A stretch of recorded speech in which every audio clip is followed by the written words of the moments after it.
Hi, I'm Professor Marty Kellum from Calhoun Community College in the great state of Alabama. I'm here to talk to you about something very important, studying. Now, there are probably as many methods of studying as there are students out there, but I thought that I would share with you just a couple of tips that I've picked up along the way that might help show you how to study to learn. Now, the first little bit of information that I can give you is to know your instructor, or better yet, make sure that they know you, okay? First thing you want to do is introduce yourself. Make sure that you utilize office hours so that you get to know them and they get to know you. And most importantly, ask questions, okay? If you show your instructor that you're willing to be active in your education, then they're more likely to be active as well. So that's the first thing. Now, paying attention should kind of go without saying, but I want to focus on a couple of things. First thing, during class, pay attention. I can't stress this one enough. Be there, be active in your learning. Ask questions, engage with the teacher and your other students, okay? Make sure that you're getting it. Make sure you're helping if maybe the person beside you is not getting it and you can help them out. One thing that I really try to stress with my students is to worry more about comprehension than you are about copying the problems down, okay? If you're listening to lecture, follow along with me. Make sure you understand what I'm doing. Don't worry so much about making sure you get every I dotted and every T crossed in the lecture.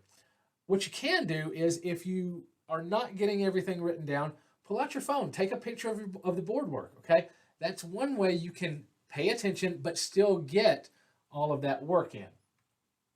In terms of studying, you can't stress the importance of doing work, okay? Do the problems. Math is not a spectator sport. We say it all the time. Do the homework. So that's the first thing. Now, if you're doing the homework, what do you need to be doing? You need to be practicing even more problems, okay? So maybe practice a few more problems, okay? And then once you feel like you've practiced enough, practice a little bit more. It's really important that you get as much practice in as you can doing the problems. There's a famous quote, you may have heard it, you may not have, but I love to tell it to my students, and it's, don't practice until you get it right. Practice until you can't get it wrong, okay? Doing the homework, doing each problem one time, that doesn't prove that you can do it. It means you got that problem right, but can you do it again? Can you keep getting it right over and over? Can you do it so many times that it's impossible for you to get it wrong? That's where you want to be. When should you work on math? Well, there are a couple of times you need to be working on math. First time, before class, all right? Where else? During class. Maybe another time? Yes, after class. So when should you be working on math? All the time, right? Once again, it's not a spectator sport. You really have to be in there and practicing it. I'm not saying that you have to be doing it all the time, every day, all day. But you don't want to just do it in class. You don't want to just do it, one time a week. You really want to focus on at least getting a little bit in most days, because if you don't use it, you lose it. So it's really important to be constantly in there. One thing you don't want to do is cram. We can't stress enough how bad cramming is for retention. It's really good for passing a test maybe, but it's not good for retention. So let's not do that. One other thing that I want to talk about is study music.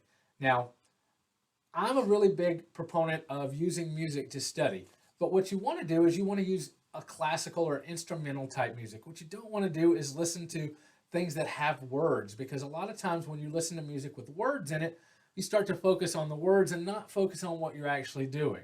You do want to do it at a low volume, once again, not to distract you. It kind of needs to be in the background, just there, just so that you're not concentrating on anything else. And you do want to kind of create playlists from the get-go. You don't want to be worried about changing it, getting new songs in the middle of studying. You kind of want to set it and forget it, okay? So in conclusion, pay attention, work problems, study with music. All right, if you do these three things, you can get that A+ that you've always wanted.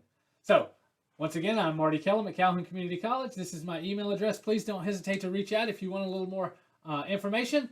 Thanks for watching.